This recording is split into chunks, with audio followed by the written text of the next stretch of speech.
neste momento, Deus, através desta emissora, leva até você mais um programa de fé, com mensagens, hinos e orações a seu favor.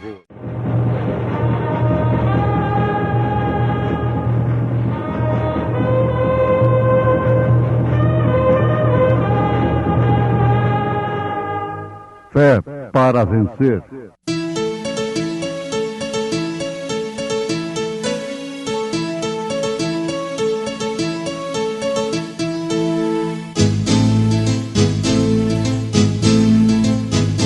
Mensageiro, Deus enviou o seu profeta, seu profeta Este som de alarido retumbando está, E as águias de Deus, já voando estão. William Branham foi seu nome e Deus foi com ele, E a coluna de fogo sempre lhe seguiu, A palavra ele pregou, com fidelidade. Procurando guardar a unidade do Espírito pelo vínculo da paz. Há um só corpo e um só Espírito, como também fostes chamados em uma só esperança da vossa vocação. Um só Senhor, uma só fé, um só batismo, um só Deus e Pai de todos, o qual é sobre todos, e por todos, e em todos. Divino Companheiro.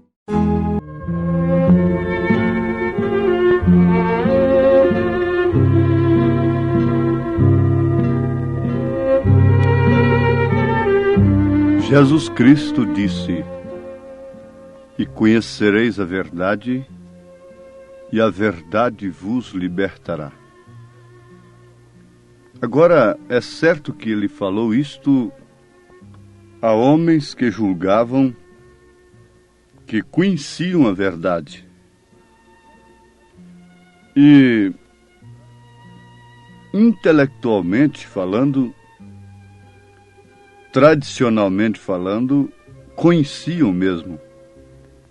Eles podiam ser inquiridos pelo rei, como foram inquiridos pelo rei Herodes, para saber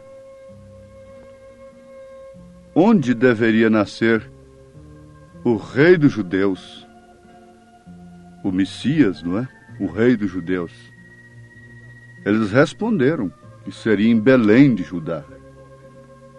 Eles sabiam intelectualmente, teologicamente, que uma virgem conceberia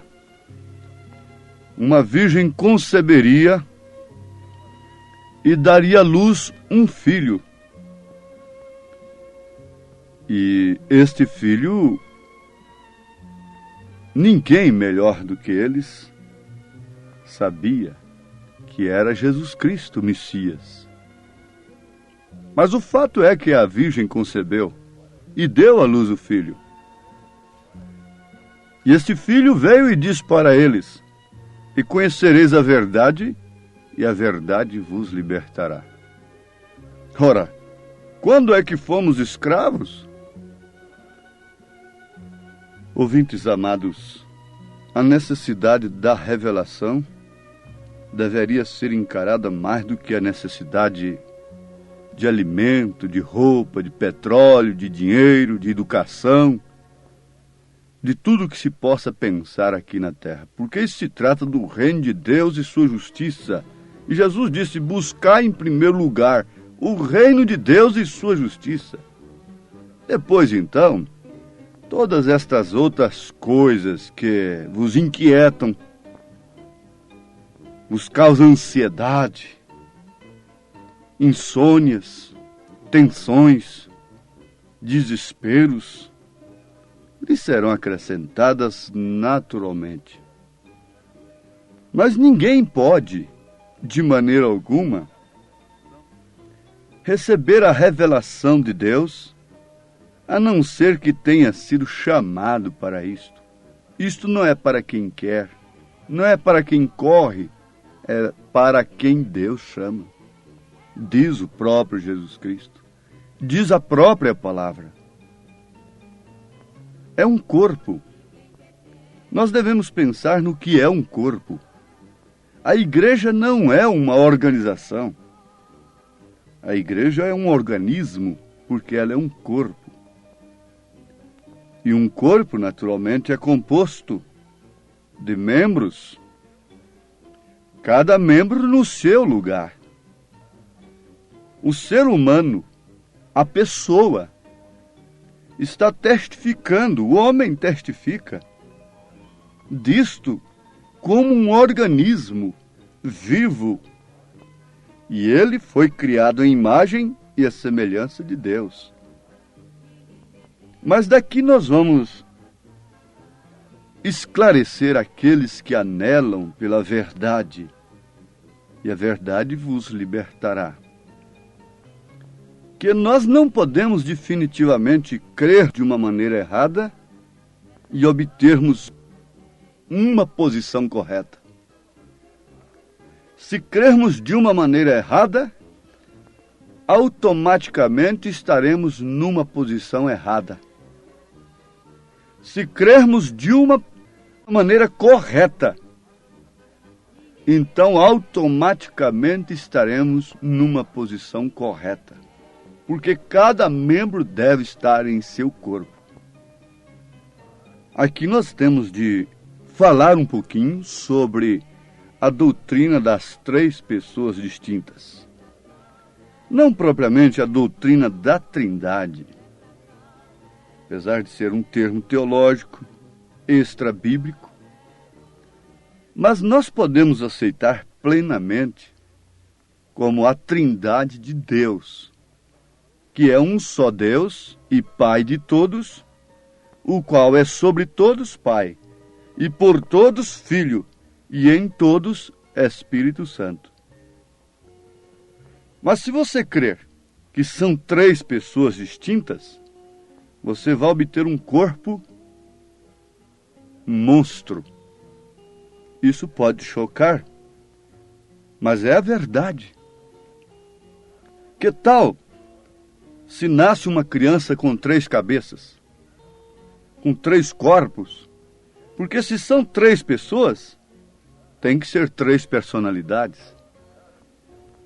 Agora, a unidade de Deus, entre Pai, Filho e Espírito Santo, como chamamos a Trindade de Deus, é uma unidade simples. Por isso é perfeita. Ela não pode ser uma unidade composta. Se ela for uma unidade composta, ela é imperfeita. E Deus é perfeito. Portanto, essa unidade é simples. A unidade composta, vamos dar um exemplo. Você diz, bom, Jesus disse, eu e o Pai somos um. Isto é verdade. Mas quando Jesus disse, eu e o Pai somos um, ele disse assim também, quem vê a mim, vê o Pai. Mas você não pode dizer, quem vê a mim, vê a minha esposa. Então aí está a diferença da unidade simples com a unidade composta. A sua unidade com sua esposa é composta de 2 pessoas. Por isso depende de paciência de um com o outro. Ela lhe deve submissão e você lhe deve cuidados como a cabeça do lar, como marido. Você é o varão, ela é a varoa.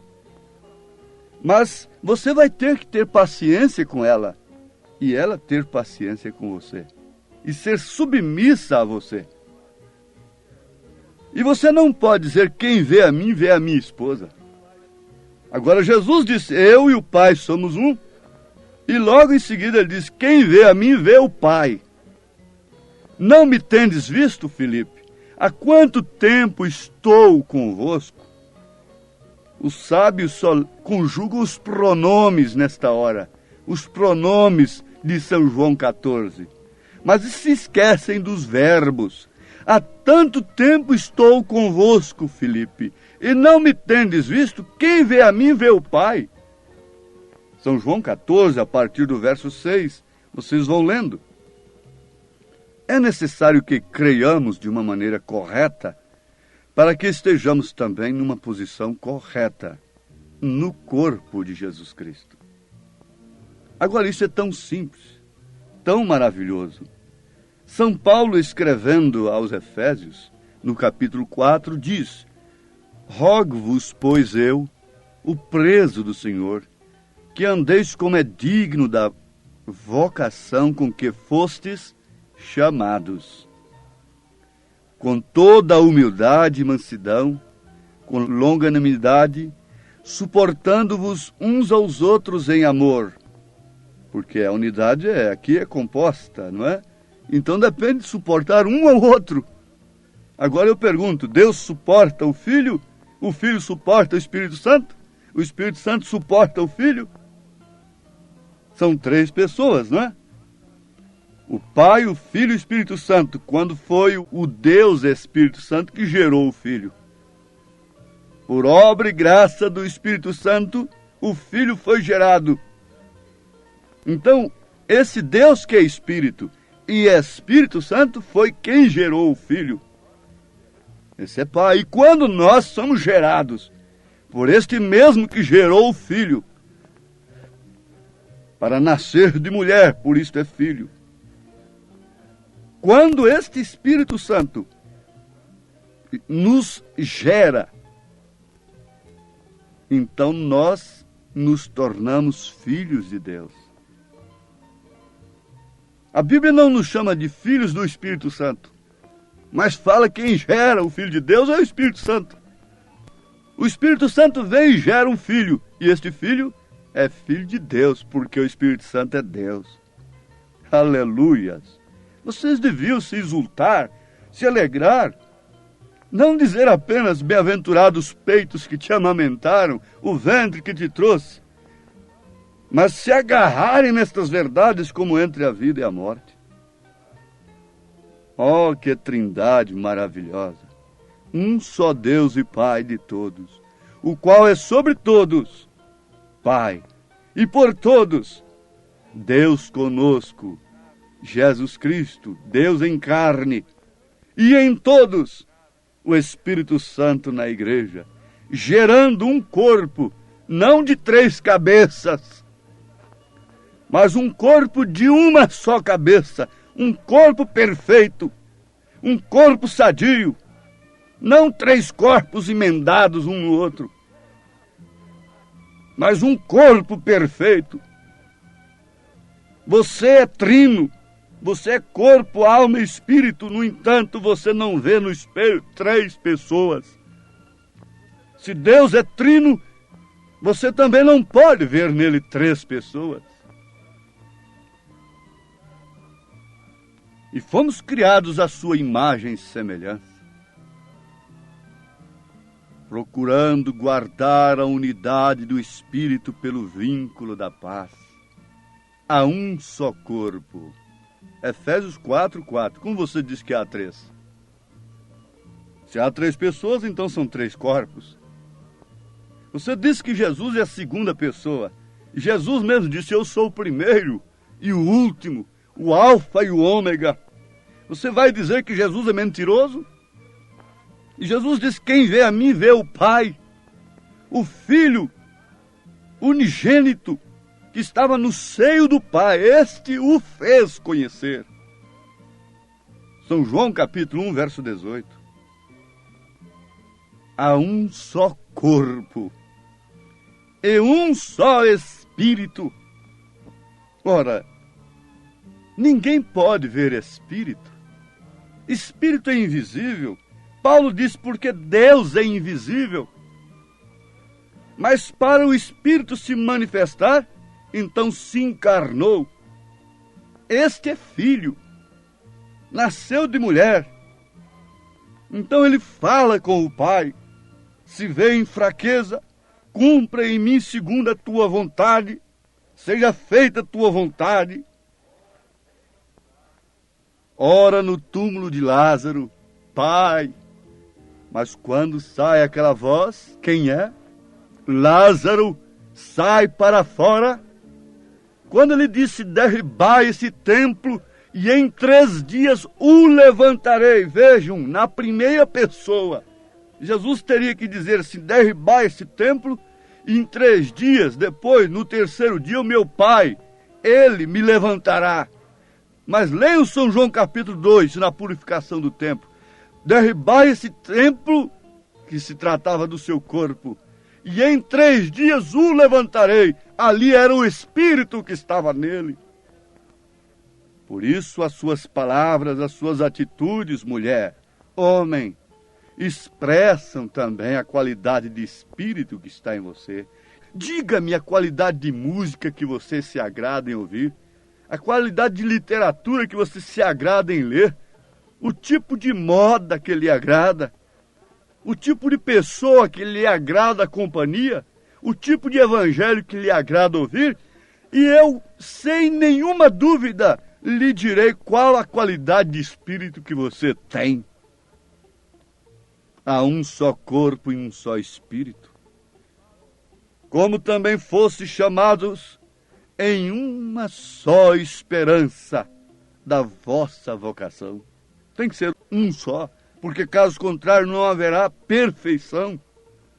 Um só Senhor, Efésios 4:5. Uma só fé, um só batismo. Isso aqui não se refere ao batismo nas águas.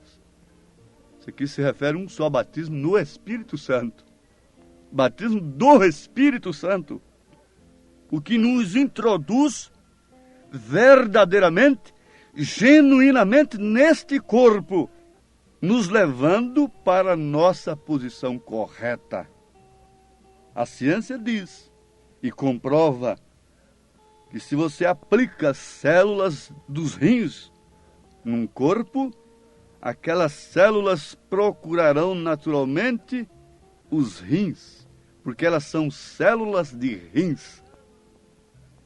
Se são células do fígado, então elas vão diretamente para o fígado. Cada célula vai para o seu lugar correto, para a sua posição correta, para assim formar a unidade, o organismo, o corpo, que São Paulo sempre faz questão de dizer que é um só corpo, um só Senhor, uma só fé. Qual dessas fé que vai te levar no arrebatamento? Quando cada um tem uma maneira de pensar, e ele continua o que vamos repetir, um só Deus. Vamos ter uma fé correta, e assim estaremos no lugar correto. Agora, para que nos serviria o batismo nas águas? Para nos introduzir em um companheirismo com o povo de Deus que tem se submetido àquele batismo. Na verdade, isso deve ser também de uma maneira correta. Não aqui de uma forma e ali de outra. Não. Se é um só corpo, se é uma só fé, se é um só Senhor, então também é um só batismo. Embora esse um só batismo esteja se referindo ao batismo do Espírito Santo. Mas aqui está o batismo nas águas, em nome do Senhor Jesus Cristo, que é o nome do Pai e do Filho e do Espírito Santo. Manifestei o teu nome aos homens, disse Jesus. E se ele manifestou o nome do Pai aos homens, então esse nome do Pai deve ser usado no batismo para nos introduzir num companheirismo. Mas tem uma coisa: nós só podemos pronunciar esse nome da maneira vivificada, da maneira que de fato ele possa responder, se de fato o Espírito Santo tem nos introduzido este nome. Aqui então está o batismo do Espírito Santo. Quando o Espírito Santo é introduzido em você, a palavra genuína entra em você. Então a palavra Jesus, Jesus Cristo, toma significado totalmente diferente, como o nome do marido para uma genuína esposa. É um nome distinto entre todos os nomes de todos os homens na terra. Ela não interessa para si em um outro nome, a não ser o nome do seu esposo. Então é quando essa igreja, essa esposa, recebe de fato esse nome pelo Espírito Santo, é que esse nome toma o verdadeiro valor para ela. E não há outro nome dado nos céus nem na terra pelo qual devamos ser salvos. Você fará questão deste nome em todos os passos de sua vida. Ó Deus, introduz esse nome em todos quantos têm crido na tua palavra, o que é o verdadeiro batismo do Espírito Santo, em nome de Jesus Cristo. Amém.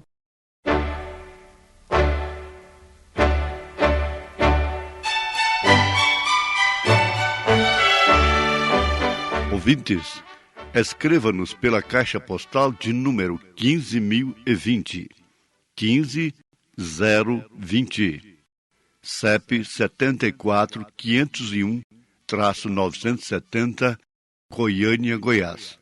O nosso endereço na internet é www.apalavraoriginal.org.br. Volte a nos ouvir amanhã novamente, neste mesmo horário, nesta emissora, se o Senhor nos permitir, com fé no Filho de Deus, a fé que vence o mundo.